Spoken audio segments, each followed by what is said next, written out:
I am Helena Morgan, 34 years old and a venture capitalist who specialized in tech startups before my world changed forever. I met Richard Hamilton when he was pitching his AI software company, Nexus Intelligence, at a Silicon Valley conference. Our connection was immediate, and after a whirlwind romance, we married and built his company into a billion-dollar enterprise together.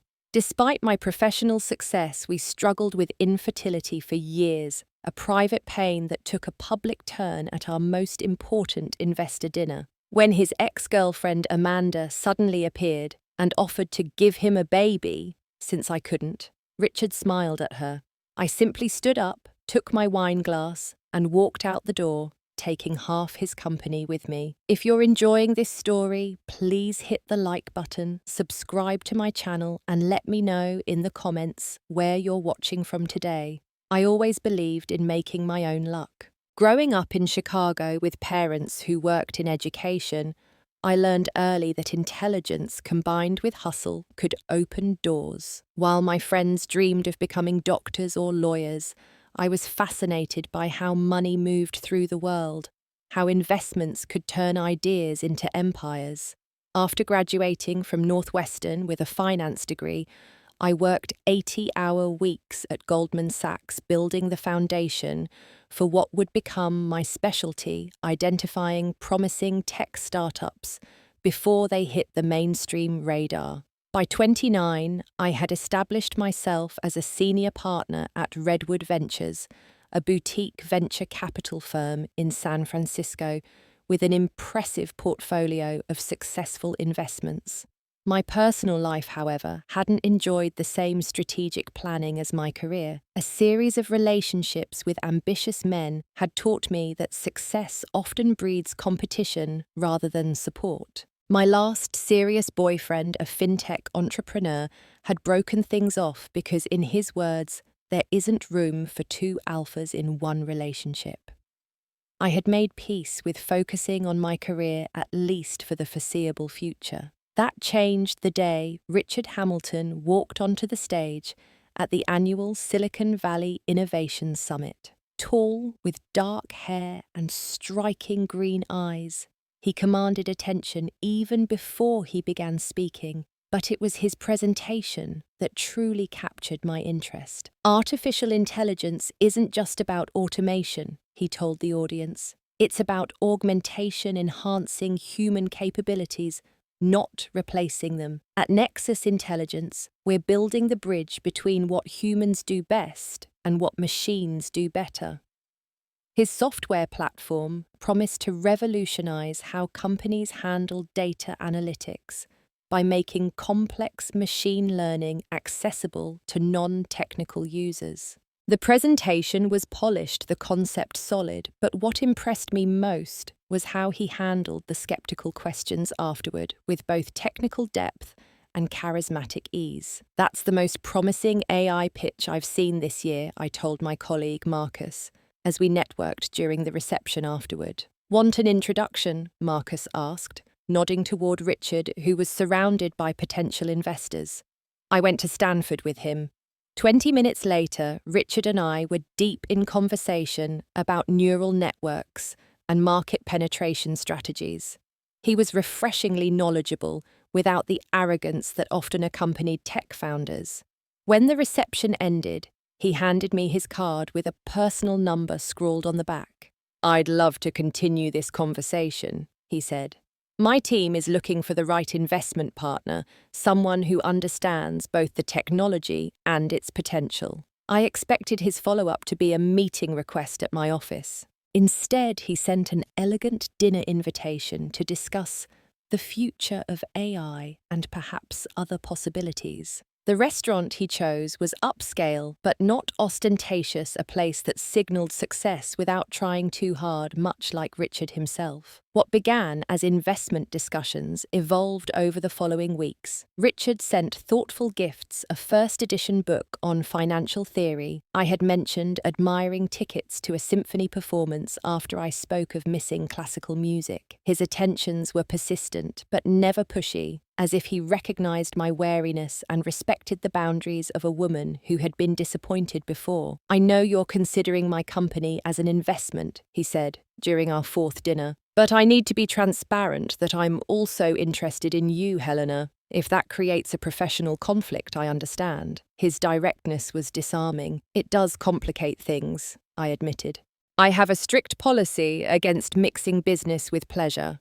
"Then let me make this simple," he replied. "I'll withdraw my company from consideration at your firm. There are other investors. There's only one you." The grand gesture worked. Our first official date the following weekend had nothing to do with business. A day sailing the bay, followed by dinner at a small Michelin-starred restaurant where the chef knew Richard by name.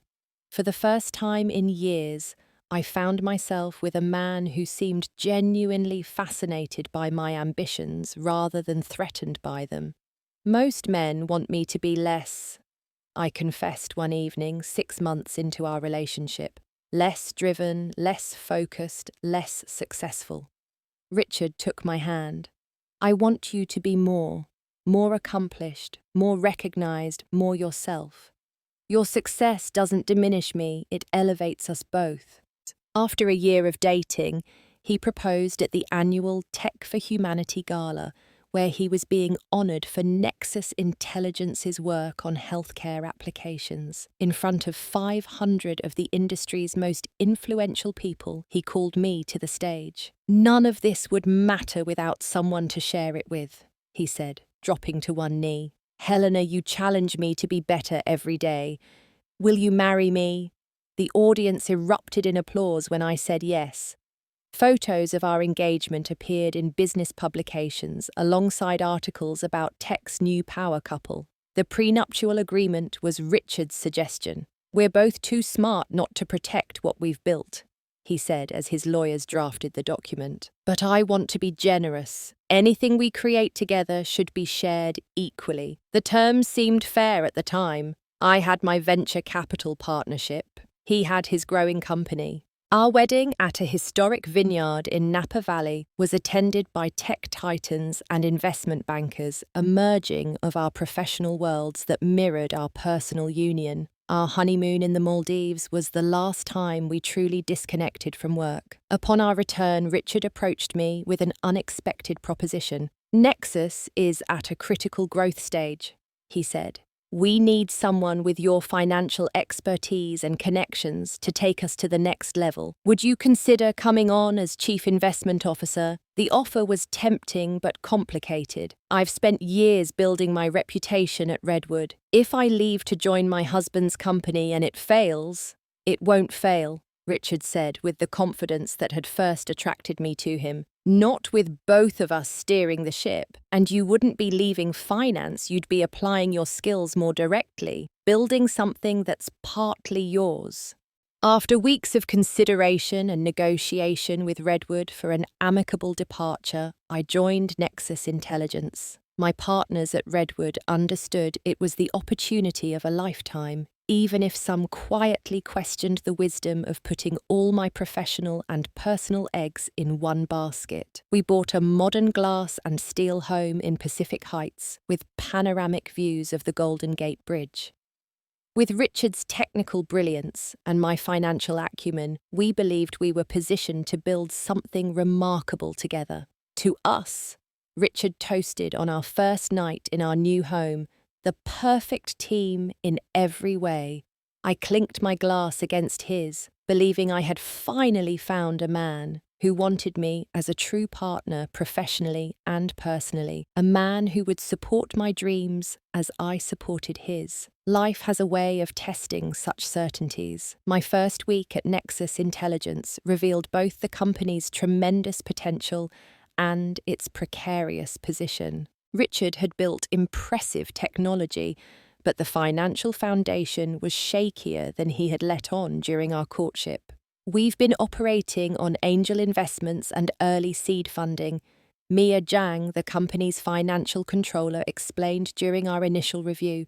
"Runway is about 4 months at current burn rate." When I presented these findings to Richard, He seemed unconcerned. That's why you're here. You're the fundraising wizard. I quickly developed a strategic plan leveraging my relationships with investors I had cultivated over years in venture capital. Within 2 months, I had arranged meetings with 8 major funding sources, carefully matching each with aspects of Nexus technology that would appeal to their portfolio interests. The first breakthrough came when Elevation Partners committed $10 million in Series B funding after my presentation. I had spent weeks preparing Richard, coaching him on how to address potential objections and refine the pitch to emphasize market applications over technical specifications. They're investing in the people as much as the product, I reminded him before the meeting. They need to see a unified vision between technology and business strategy. When the deal closed,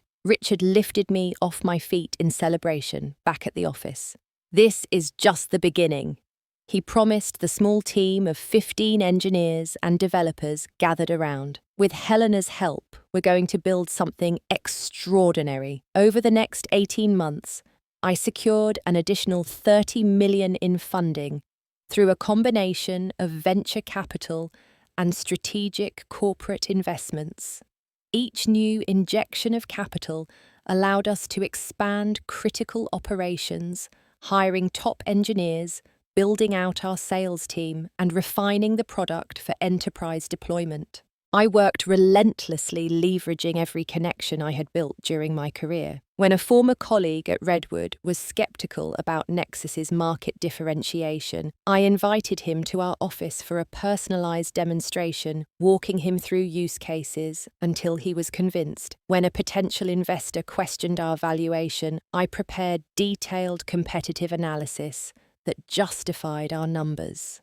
The company grew rapidly under our joint leadership. My days started at 5 a.m. with investor calls to Europe and often ended past midnight reviewing contracts or preparing for the next day's meetings. Richard matched my pace coding alongside his engineering team when he wasn't meeting with clients or speaking at industry events. We need a CTO, I suggested as the technical team expanded to 30 people. You can't personally oversee all development and be the company's visionary at the same time. Richard reluctantly agreed, and we recruited David Park from Google, a brilliant engineer who respected Richard's technical vision but brought needed discipline to the development process. My most significant contribution came in a crisis. One of our early investors, facing problems with other investments, wanted to sell their stake, a move that could have signaled lack of confidence in our company. I spent 3 days on the phone finally arranging for another investment group to purchase the stake at a premium, turning a potential disaster into a story of Nexus's increasing valuation. You saved us, Richard acknowledged after the crisis passed. I wouldn't have known how to handle that. As Chief Investment Officer, I also restructured our capitalization table to ensure we maintained control through subsequent funding rounds. This proved crucial as we approached Series C funding, where many founders find themselves diluted to the point of losing influence over their own companies. We should consider bringing on some strategic board members, I suggested as we prepared for the next growth phase. People with experience scaling companies from our current size to true enterprise level. Through my network, I recruited Jackson Moore, a former tech CEO who had led a successful IPO, and Teresa Valdez, whose expertise in international markets would be vital for our expansion plans. Richard was initially resistant to expanding the board beyond early investors, but when he saw the caliber of people my reputation could attract, he embraced the strategy. By our second anniversary, Nexus Intelligence had grown to 150 employees across 3 offices. Richard had become a recognized thought leader in AI, regularly featured in technology publications and speaking at prestigious conferences. I often attended these events as his proud spouse, though my contributions to the company's meteoric rise were usually relegated to brief mentions. Richard Hamilton has revolutionized how businesses implement machine learning. Read one profile in Tech Innovator magazine, with support from his wife Helena, who handles the company's investment relationships. When I pointed out that my role encompassed far more than handling relationships, Richard kissed my forehead. They always simplify things for these articles. We know the truth. I believed him. After all, behind closed doors, he acknowledged my contributions. During our quarterly all-hands meetings, he would often say, "Helena's financial strategy is as innovative as our technology." In board discussions, he deferred to me on investment and growth questions. The company reached unicorn status, a billion-dollar valuation, after a particularly successful quarter in which we signed 3 Fortune 500 clients.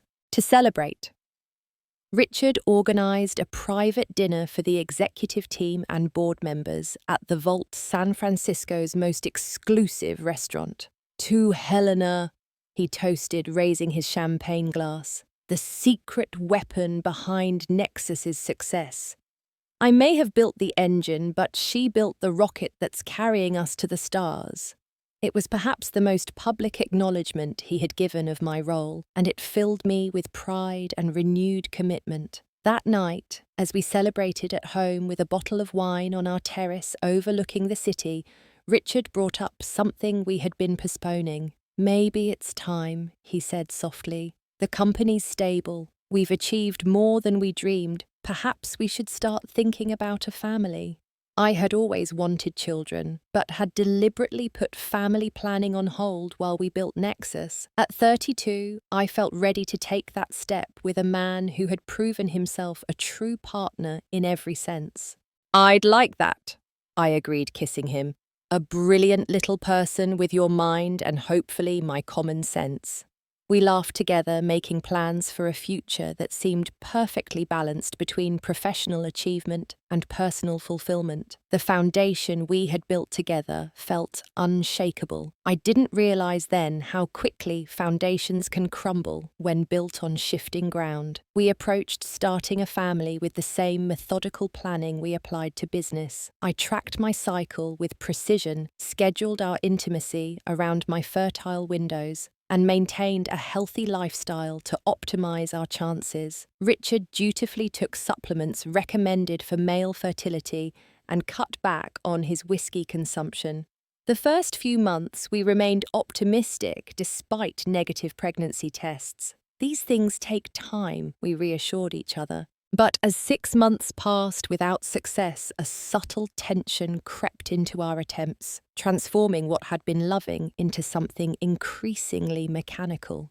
"Perhaps we should see a specialist," Richard suggested after yet another disappointment, "just to make sure everything's working as it should." The fertility clinic in Palo Alto catered to Silicon Valley's elite, with a sleek waiting room that resembled a luxury spa rather than a medical facility. Our initial consultations included comprehensive testing for both of us, comprehensive blood work, ultrasounds, for me, sperm analysis, for Richard. 2 weeks later, we sat together in Dr. Wilson's office as she reviewed our results. "Richard, your results are excellent," she said, glancing at his chart. "Sperm count, motility, and morphology all well above average." She turned to my file, her expression shifting subtly. "Helena, your blood work shows elevated FSH levels, and your AMH is lower than we'd like to see. The ultrasound confirmed a lower than average antral follicle count. What does that mean exactly?" I asked, already feeling a knot forming in my stomach. "It indicates diminished ovarian reserve," she explained gently. "Essentially, you have fewer eggs remaining than is typical for your age, and the quality may be affected as well." Richard reached for my hand, squeezing it supportively. "What are our options?" Dr. Wilson outlined a treatment plan beginning with medicated cycles and potentially progressing to IVF if necessary. She was encouraging but realistic, explaining that my condition didn't make pregnancy impossible, just more challenging. "Many women with similar profiles conceive successfully with assistance," she assured us. "But I do recommend we move forward relatively quickly rather than continuing to try naturally for much longer." In the car ride home, Richard was uncharacteristically quiet. When I asked what he was thinking, he smiled reassuringly. Just processing. But we'll get through this together like everything else. We began with the least invasive treatments, first Clomid, to stimulate egg production, carefully timed intercourse, and anxious 2-week waits. Each negative test hit harder than the last, but Richard remained my rock. "We're just getting started," he would say, holding me when I cried. Dr. Wilson said this could take time. When 3 medicated cycles failed to produce results, we escalated to IVF. The process was far more intense than I had anticipated. Daily hormone injections, that Richard learned to administer frequent early morning monitoring appointments before work, and the emotional roller coaster of hormone fluctuations. I struggled to maintain my usual efficiency at work while undergoing treatment. There were mornings I had to excuse myself from meetings to deal with sudden waves of nausea from the medications. Board presentations were prepared through nights of insomnia caused by steroids and hormones. "Maybe you should scale back while we're doing this," Richard suggested after finding me crying in our bathroom at 3 a.m, another side effect of the hormone protocol. "The company needs me at full capacity," I argued. "We're in the middle of Series C preparations. I can't just step back." The first IVF cycle produced 4 embryos. We transferred the 2 highest quality ones, and I spent the next 10 days oscillating between hope and dread, analysing every twinge and symptom. The negative result devastated us both. Richard took me to Carmel for the weekend, where we walked silently along the beach, the weight of disappointment creating a new kind of intimacy between us. "We still have 2 frozen embryos," he reminded me, "and we can do another retrieval. Our second transfer failed as well. Dr. Wilson recommended another full IVF cycle with a modified protocol to try for better results. By now, 18 months had passed since we first began trying for a baby. During this period, Richard remained supportive in all the visible ways, holding my hand during procedures, administering injections, attending appointments. But I began noticing subtle changes in his attitude. Small comments slipped into our conversations that revealed growing frustration. Johnson's wife got pregnant naturally at 38. He mentioned casually after a dinner with a board member, "Some women just have good eggs, I guess." Another time when I suggested we might consider egg donation if the next cycle failed, his response was telling. "I'd rather exhaust all options with your eggs first. I want our child to be truly ours." The most painful moment came when I accidentally overheard him on the phone with his mother. "The doctors say her eggs are the problem," he said, unaware I had come home early. "Apparently they're not great quality. Defective, essentially." I confronted him later that evening. "Defective? Is that how you see me now?" Richard was immediately apologetic. "Of course not. I was just simplifying for my mother. You know how she is always wanting medical details I don't fully understand myself." I accepted his explanation, but something had shifted between us. The partnership that had felt so equal, so unbreakable, now had a fault line running through it, a weakness I couldn't overcome through strategy or hard work. Our third IVF cycle produced only 2 poor quality embryos, neither of which resulted in pregnancy. As we approached the 2-year mark of our fertility journey, I suggested we consider alternatives. "What about adoption?" I proposed one evening. "There are so many children who need homes." Richard's response was swift and unequivocal. "I want my own child, Helena, my own biological legacy. Isn't that what we both wanted?" "I wanted us to be parents," I said carefully. "The genetic connection seems less important than the experience of raising a child together." The conversation ended in our first serious argument with Richard, accusing me of giving up too easily and me questioning his definition of family. We eventually reconciled, but the subject of adoption became taboo. Throughout this period, Nexus Intelligence continued its rapid growth. We were finalizing terms for a $75 million Series C round that would fund international expansion. I worked harder than ever, perhaps trying to compensate for what I saw as my failure in our personal life. Richard, meanwhile, became increasingly absent.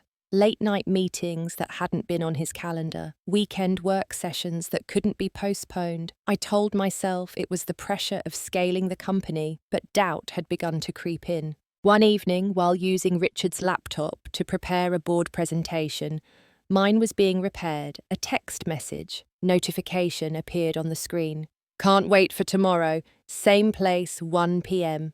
A." I had never considered myself the type to invade my partner's privacy, but something about the message's tone triggered an instinct I couldn't ignore. A quick check of his calendar showed nothing scheduled for 1 o'clock the next day. Over the next few weeks, I noticed more inconsistencies. Messages from someone identified only as A appeared with increasing frequency. Richard began taking private calls, stepping onto our terrace or into another room. When I asked who had called, his answers were vague. Just a potential client or technical consultant. I could have confronted him directly. Perhaps I should have, but I was afraid of what confirmation might do to both our marriage and the company we'd built together.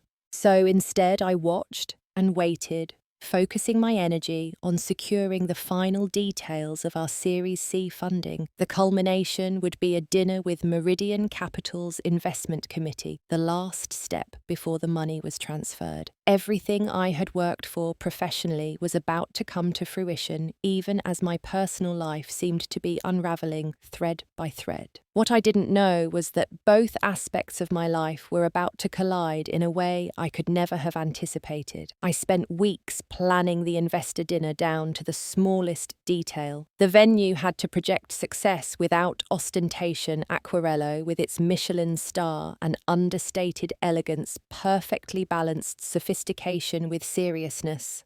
I arranged the seating to strategically place Richard between Walter Griffin Meridian's managing partner and Jennifer Zhao, their technical advisor who needed final reassurance about our AI capabilities.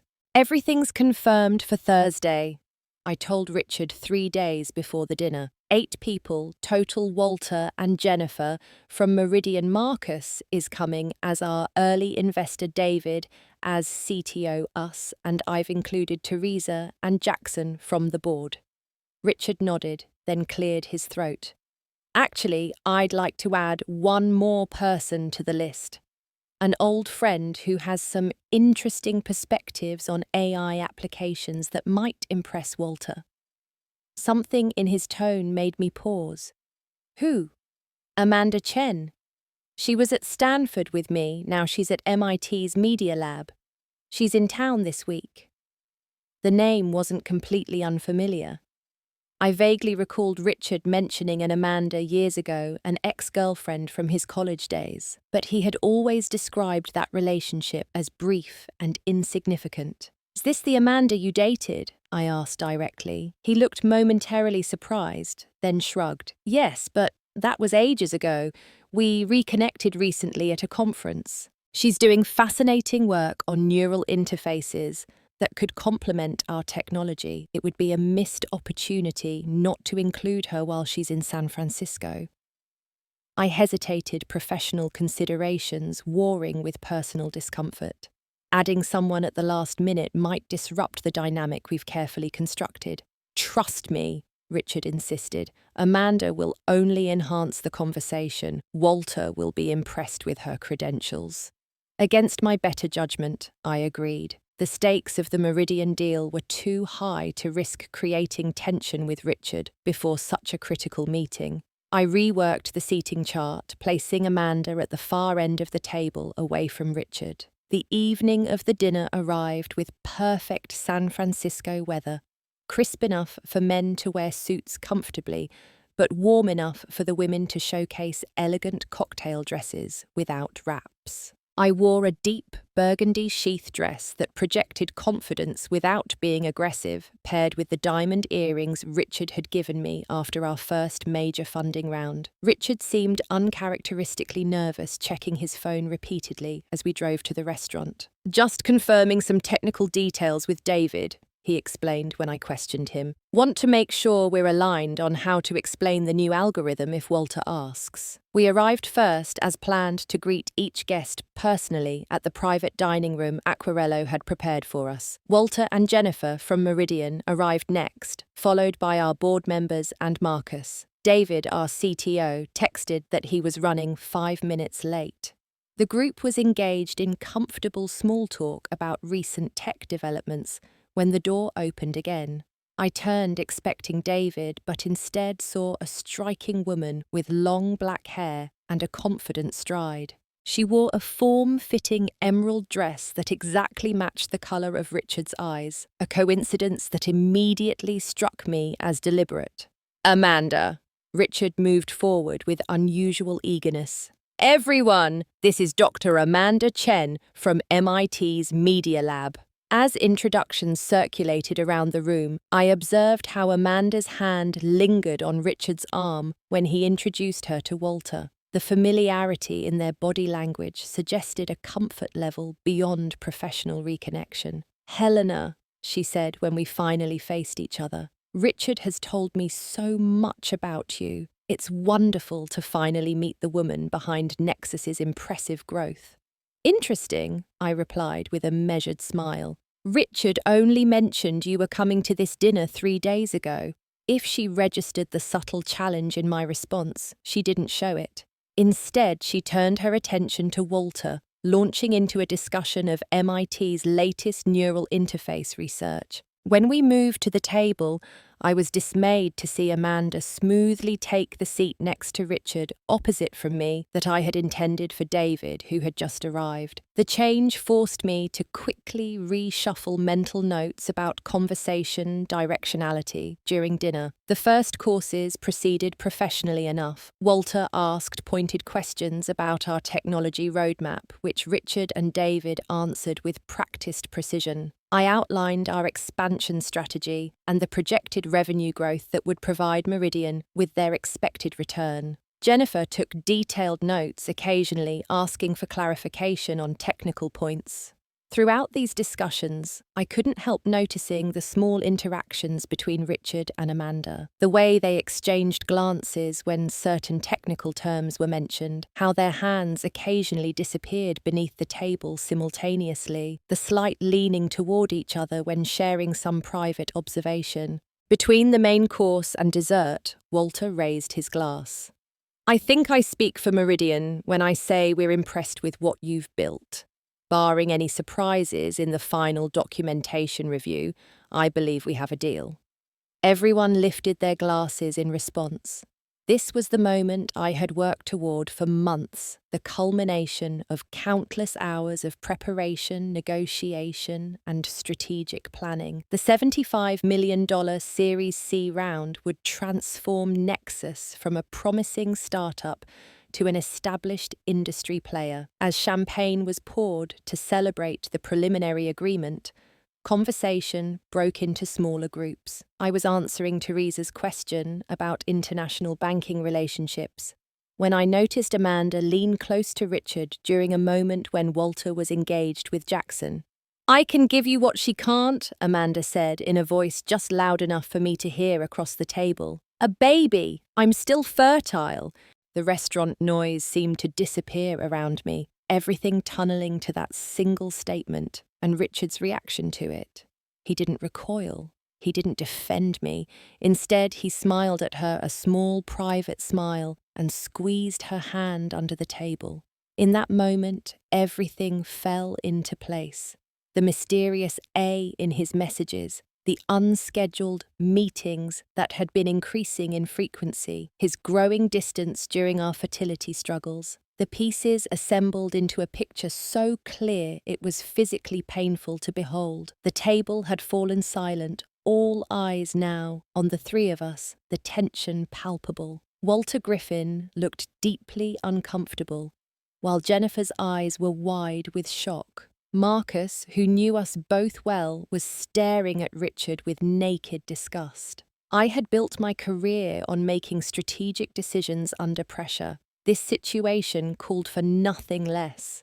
Without a word, I placed my napkin on the table, stood up, and picked up my wine glass. Not my purse, not my phone, just the crystal glass of champagne we had been using to celebrate what should have been our company's crowning achievement. Helena, Richard began, panic finally registering in his expression. I didn't respond, didn't cry, didn't create a scene. I simply walked out of the private dining room, champagne in hand, with the dignified posture that had carried me through countless high-stakes business negotiations. Behind me, I heard the eruption of voices. Jennifer's, "Oh my God!" Marcus's more pointed, "What the hell, Richard?" Walter's stern, "I think we need to discuss this situation before proceeding further." But I didn't look back. Sometimes the most powerful statement is the one made in absolute silence. I had just made mine, and now it was time to implement the next phase of my response. As I walked through Aquarello's main dining room toward the exit, I took a single sip of the champagne. It tasted like the beginning of freedom. The Uber driver who picked me up outside Aquarello must have sensed my mood. He didn't attempt the usual pleasantries, just confirmed the address I'd provided, the Four Seasons Hotel, rather than our Pacific Heights home, and drove in merciful silence. My phone began buzzing with notifications before we'd travelled 3 blocks. Richard's name appeared repeatedly, along with messages from Marcus, Teresa, and even Walter from Meridian. I silenced the device without reading any of them. There would be time for communication later after I had formulated my strategy. Strategy had always been my strength. While Richard excelled at vision and technical innovation, I was the one who calculated 3 moves ahead, who anticipated problems before they emerged, who created contingency plans for every scenario. It was time to apply those same skills to my personal crisis. The Four Seasons staff were discreetly efficient, checking me in without comment, despite my arrival with no luggage and a half-empty champagne glass. In the elegant suite, I finally set down the glass, kicked off my heels, and began to think systematically. First priority was information gathering. I needed to understand exactly what I was dealing with before deciding how to respond. I opened my laptop and accessed our home network remotely, a security feature we had installed that now served an unintended purpose. From there, I could view Richard's main computer in his home office. What I found confirmed my worst suspicions and revealed new betrayals I hadn't imagined. Emails between Richard and Amanda, dating back 6 months, beginning professionally, but quickly evolving into something more intimate. Calendar invites disguised with fake meeting names. Most damning of all, a folder of documentation relating to fertility clinics and a draft agreement for Amanda to serve as surrogate, though the language made it clear this would not be a traditional surrogacy. As discussed, read one email from Amanda. "I'm prepared to provide both egg and gestational services to create a child with your genetic contribution. Helena need never know the full arrangement. We can present it as a traditional surrogacy using your sperm and my egg rather than the replacement plan we've actually discussed." Replacement plan. The words burned into my consciousness. I wasn't just dealing with an affair. This was a calculated scheme to replace me as both mother and potentially as partner while keeping my professional contributions to the company. Another email outlined their timeline. "Once Meridian funding is secured, you can begin the transition. The surrogacy announcement provides perfect cover for Helena to step back from day-to-day operations. By the time the baby arrives, you'll have positioned Amanda as technical advisor, and from there the rest of the succession plan follows naturally." Succession plan. They had actually used those words about removing me from my own company. I took methodical screenshots of everything, sending them to my secure personal email and to an encrypted cloud storage account. Next, I examined the company documents on his drive, finding their detailed strategy for minimizing my role post-funding. Their plan had a critical vulnerability, however, it assumed my ignorance of certain aspects of our corporate structure. As I had structured much of Nexus's legal framework myself, I knew precisely what rights and protections I had built into the company governance. The irony wasn't lost on me. Richard had always been somewhat dismissive of the boring legal details I insisted on reviewing personally. That's why we have corporate attorneys, he would say. But I had never fully trusted outside counsel with the company's most important protections, not even when those protections had been designed primarily to protect Richard's control. Now, those same carefully constructed clauses would serve a different master. At 11:30, I called Diane Lee, Chief Legal Counsel at Redwood Ventures, and a trusted friend. "Helena," she answered, surprised. "It's almost midnight. Is everything okay? I need your help, Diane, professionally, tonight. Can you come to the Four Seasons?" To her credit, Diane asked no questions. "I'll be there in 20 minutes. While waiting, I packed the few toiletries the hotel provided and considered what personal items I truly needed from our home. The answer was surprisingly little. Material possessions had never been my primary motivation. The beautiful things in our Pacific Heights mansion were mostly window dressing for the life we projected to the world. What I did need were certain documents from my home office papers related to my initial investment in Nexus original board agreements, and some personal mementos from my life before Richard. I made a mental note to retrieve them when I was certain Richard wouldn't be home. Diane arrived carrying her briefcase, dressed in jeans and a sweater, but every bit the sharp attorney I respected.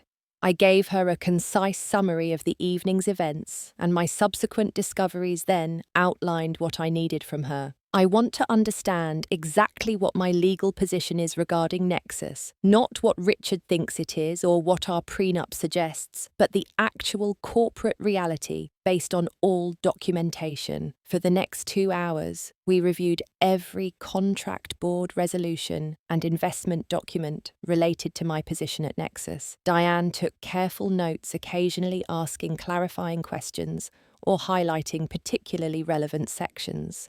"This is fascinating," she said, finally looking up from her notes. "Based on everything we've reviewed, your position is much stronger than a typical executive spouse would be."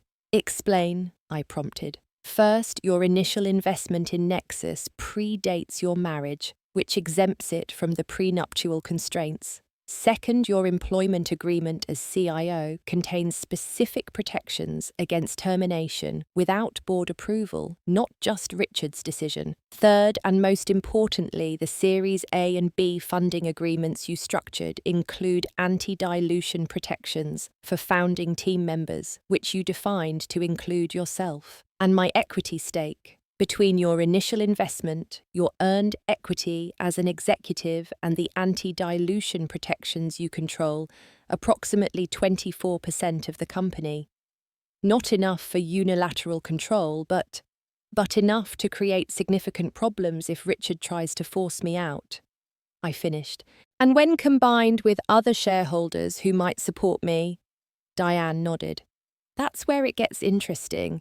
Based on the voting agreements in place, if you could secure support from either Marcus Winters or the Thorn Group, you would effectively control the company's fate." My mind immediately went to Marcus, our earliest major investor and a board member who had always respected my contributions. His expression of disgust when Amanda made her announcement suggested he would not be sympathetic to Richard's position. "There's one more thing," Diane added, pointing to a specific clause in the intellectual property agreement. "This provision states that certain key algorithms central to Nexus's technology were jointly developed. While Richard is credited with the initial concept, you're listed as co-developer of the commercial implementation. This was a revelation even to me. I remembered insisting on this language during a late-night review session, but hadn't realised its potential significance. So, if there were a dispute over company control, you could potentially claim partial ownership of the core technology itself, Diane confirmed. It would be a nuclear option, likely resulting in protracted litigation, but as a negotiating position. It's leverage, I said simply. By 2 a.m, we had developed a comprehensive understanding of my legal position and outlined several potential strategies. Diane left with instructions to prepare certain documents that might be needed, depending on how events unfolded. After she departed, I checked my phone. 37 missed calls and dozens of messages. Richards had grown increasingly desperate. "Helena, please call me. We need to talk." "This is a misunderstanding. Amanda was out of line." "Where are you? I'm worried." "Our home security shows you haven't returned. Please let me know you're safe." "Helena, the Meridian deal is in jeopardy. We need to present a united front." The last one almost made me laugh. After everything, his primary concern was still the business deal. It confirmed I was making the right decision. There was also a message from Marcus. "When you're ready to talk, call me. I'm on your side in this, whatever you decide." That was the opening I needed. I called Marcus despite the late hour. "Helena," he answered immediately. "Thank God. Are you okay?" "I'm fine, Marcus. Better than fine. I'm thinking clearly for the first time in months. I need a favor. Can you arrange an emergency board meeting for 9 a.m. tomorrow at your office? Not Nexus headquarters. Consider it done. Should I include Richard? Absolutely. This needs to happen by the book." I paused. "And Marcus, I'll need your support at that meeting." "You have it," he said, without hesitation. What Richard and that woman did tonight was unforgivable, both personally and professionally. Walter from Meridian called me afterward. He's having serious second thoughts about the investment. Tell him to hold off on any decisions until after our board meeting. I ended the call and sent a simple text to Richard. Board meeting 9 a.m. Horizon Ventures office. Be there. Then I turned off my phone, set the alarm for 5 a.m. and allowed myself a few hours of sleep. Tomorrow would require all my mental acuity. When I woke, I felt a strange sense of calm. The path forward was clear. I ordered room service, showered and dressed in the same clothes from the previous evening, not ideal, but they projected the right image of authority. At 7:30, I took a car to our house, timing the visit, when I knew Richard would be out for his morning run. I collected my critical documents, some clothes, and a few irreplaceable personal items. As I was leaving, I noticed the framed photo from our wedding day on the entryway table. I left it face down, a small but clear statement. By 8:45, I was at Marcus's office in the Horizon Ventures building, reviewing my presentation one final time. Board members began arriving. Richard last, his face drawn and eyes bloodshot from what appeared to be a sleepless night. "Helena," he began when he saw me, "we need to talk privately before this meeting." "Everything I have to say can be said in the boardroom," I replied calmly, walking past him into the conference room where the others were gathered. Marcus called the meeting to order, explaining it had been requested to address urgent matters affecting company leadership and the pending Series C funding. Then he turned the floor over to me. I stood surveying the faces around the table. Teresa and Jackson from our board looked concerned but attentive. David, our CTO, seemed deeply uncomfortable. Marcus wore an expression of grim determination. Richard alternated between apparent contrition and barely concealed impatience.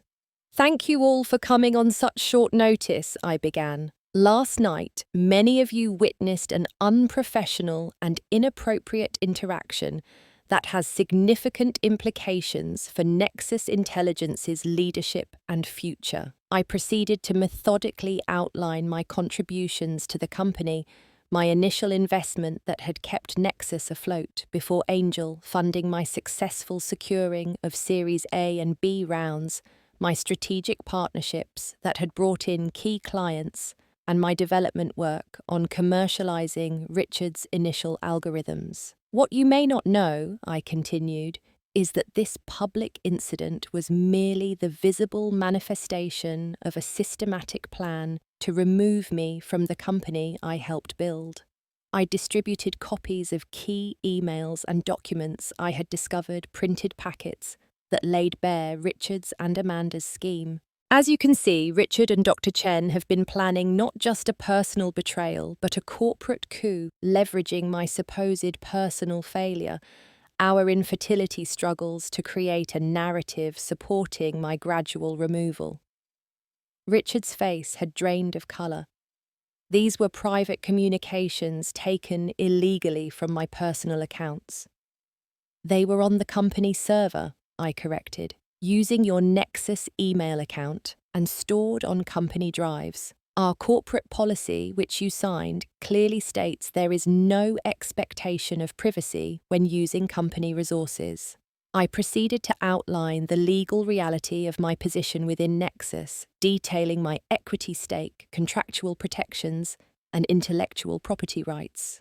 With each point, Richard's expression grew more alarmed. In light of these facts, I am presenting the board with two options. The room went completely still. Option 1. Richard Hamilton steps down as CEO effective immediately. I assume the position with David Park, elevated to president and CTO. Richard retains his board seat and a reduced equity position as founder, but has no operational role in the company. Richard started to protest, but Marcus silenced him with a raised hand. Let her finish. Option 2, I exit the company, but exercise my rights to the intellectual property I co-developed, requiring a complete restructuring of Nexus's core technology. I also make it clear to our investors and potential investors that I can no longer vouch for the company's financial projections or leadership integrity. I let the implications sink in before continuing. I should note that I spoke with Walter Griffin this morning. Meridian is prepared to proceed with their investment under Option 1 with me as CEO. Under Option 2, they will withdraw completely. Richard finally erupted. This is blackmail. You can't just walk in and take my company. Our company, I corrected. Built with my investment, my connections, and my work alongside yours. The technology is mine, he insisted. I created the core algorithms. Review the IP agreement you signed, I replied, indicating the relevant document. Key commercial implementations are registered under joint development. David, our CTO, cleared his throat. That's accurate, Richard. Helena worked directly with the engineering team on translating your theoretical models into scalable commercial applications. The documentation clearly shows co-development. Richard looked around the table, suddenly realizing how isolated he had become. You're all turning against me based on a personal matter between my wife and me. This ceased to be purely personal when you and Amanda Chen conspired to remove me from my professional position, I countered. When you planned to use my private pain as a weapon against my career. Marcus called for a brief recess to allow board members to review the documents. Richard attempted to approach me, but I moved to the window, making it clear I had nothing to say to him privately. When the board reconvened 15 minutes later, Marcus called for a vote on the two options I had presented. Teresa and Jackson voted with Marcus in favour of option 1. Richard found himself alone in opposition. By majority vote of the board, Richard Hamilton is removed as CEO of Nexus Intelligence effective immediately. Helena Morgan is appointed CEO with David Park elevated to president and CTO. As if on cue, the conference room door opened and Amanda Chen walked in, clearly expecting a very different meeting. She froze upon seeing the expressions turned toward her. Perfect timing, Dr. Chen, I said coolly. The board has just voted on a leadership change. I'm afraid your services won't be needed at Nexus Intelligence in any capacity. Richard stood abruptly. This isn't over. I'll fight this.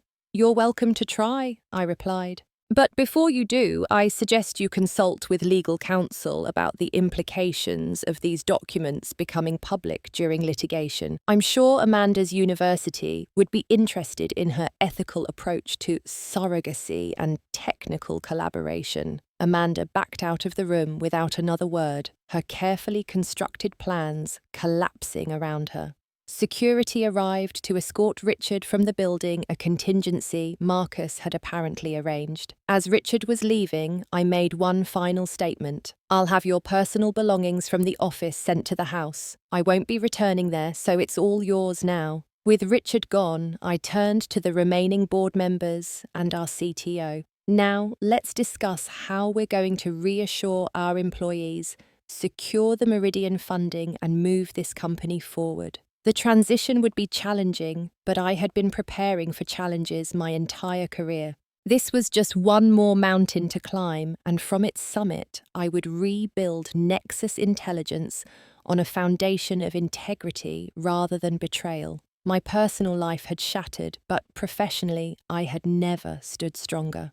The next 6 months transformed both Nexus Intelligence and my life in ways I could never have predicted that night at Aquarello. The immediate aftermath of the boardroom confrontation required intense focus on stabilizing the company and reassuring stakeholders. My first executive decision as CEO was to cancel the deal with Meridian Capital. While Walter had indicated willingness to proceed with me at the helm, I recognized that the circumstances of the leadership change created an opportunity to negotiate better terms. Within 3 weeks, I had secured an $80 million Series C round from Elevation Partners at a higher valuation and with more favorable terms than Meridian had offered. "You're a force of nature, Helena," Marcus commented after the closing. "Most companies would have cratered after that kind of leadership crisis." "This company was always stronger than one person's vision," I replied. "Richard may have started the technical foundation, but what we've built since is the work of many talented people." My second significant decision was a complete overhaul of company culture. With David Park's support as president and CTO, we implemented new policies emphasizing transparency, work-life balance, and ethical business practices. The hustle at all costs mentality that had driven many employees to burnout was replaced with sustainable performance metrics. Most surprisingly to some board members, I established the most comprehensive family support benefits in the tech industry: paid parental leave for all new parents, regardless of gender or how they became parents, fertility treatment coverage, and adoption assistance. The message was clear. Nexus Intelligence valued employees' personal fulfillment alongside their professional contributions. "Won't this hurt our bottom line?" Jackson had questioned during the board meeting where I proposed these policies. "Actually, our analysis shows it will significantly reduce turnover, which costs us an average of $150,000 per lost engineer," I explained. "But more importantly, it's the right thing to do." The press caught wind of our transformation, with TechCrunch running a feature titled "Phoenix Rising: How Helena Morgan Rebuilt Nexus from the Ashes of Silicon Valley's Most Dramatic Coup." I declined most interview requests, focusing instead on substance over publicity, but the story took on a life of its own. Female founders and investors began reaching out, sharing their own stories of marginalization and betrayal in the male-dominated tech world. What had been a personal trauma was evolving into something like a movement.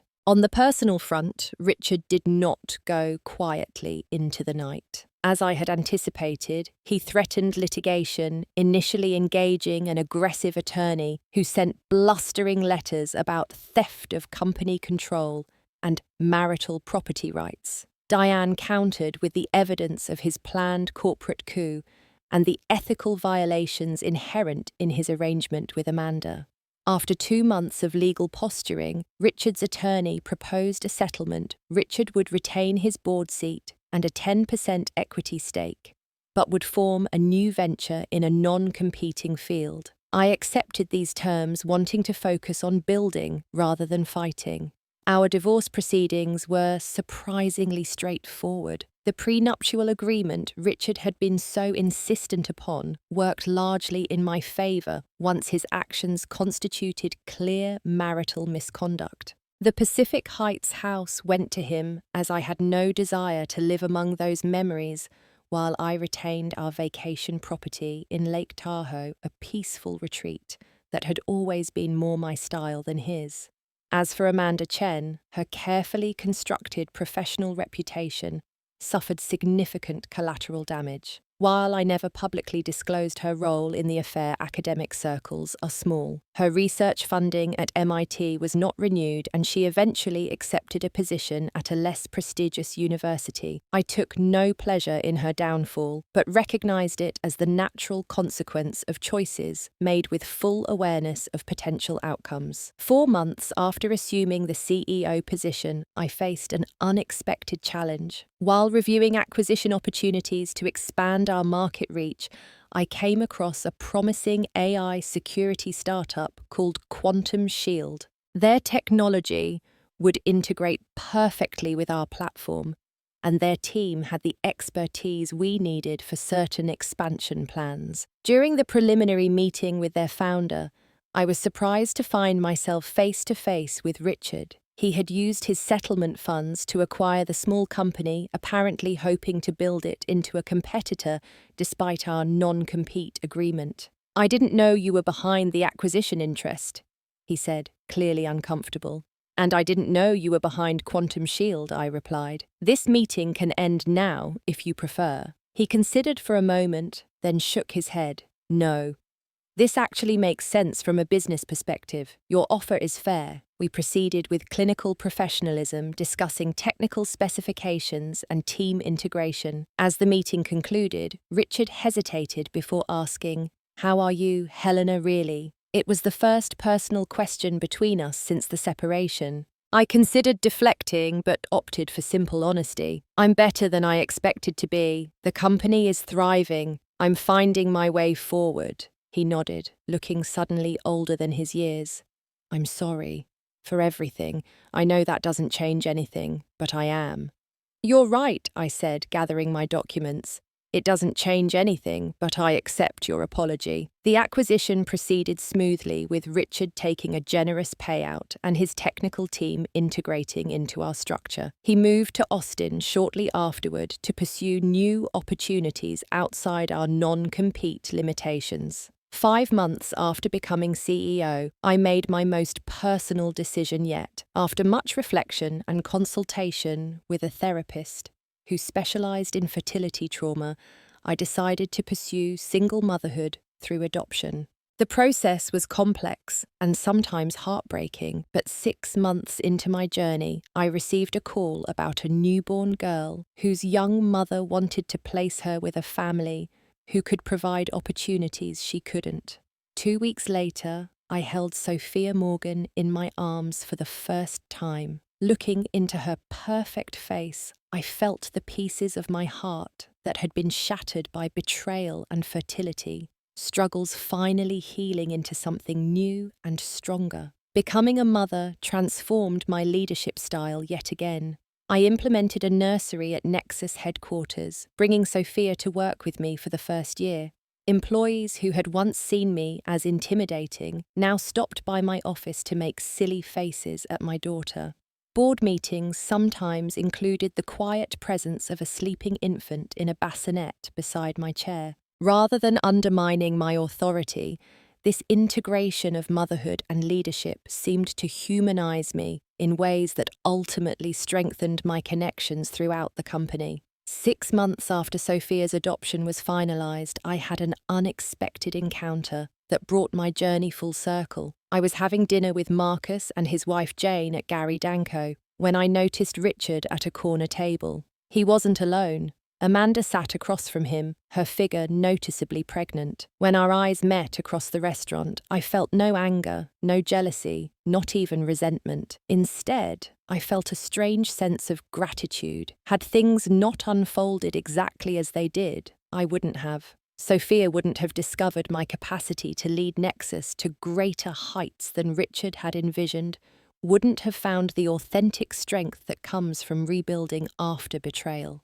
I surprised myself by approaching their table. "Richard, Amanda, it's been a while."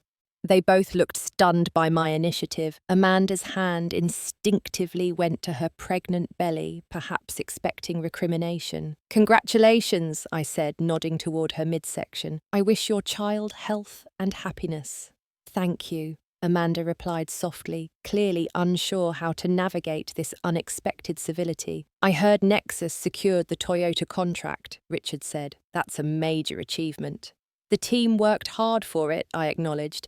"David's technical leadership has been instrumental." An awkward silence followed, filled with unspoken history. Finally, I simply nodded and said, "Take care, both of you," before returning to my table.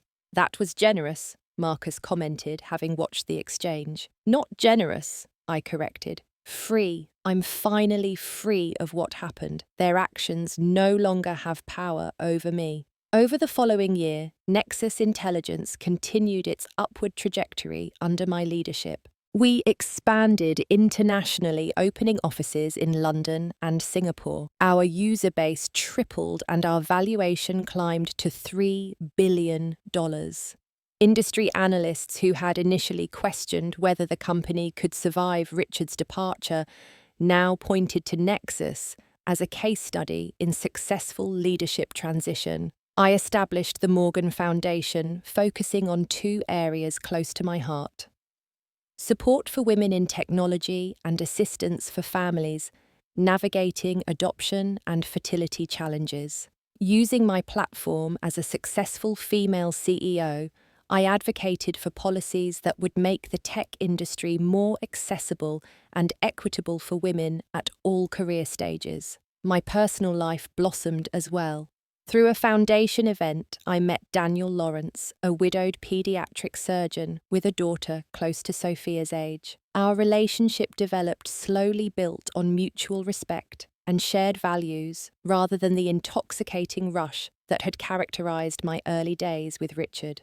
"What I admire most about you," Daniel told me one evening as we watched our daughters play together, "is how you turned something that should have destroyed you into the foundation for something beautiful." Looking back on that fateful dinner at Aquarello, I realized that the moment Amanda offered Richard a baby and he smiled in response wasn't the end of my story, but the beginning of a better one.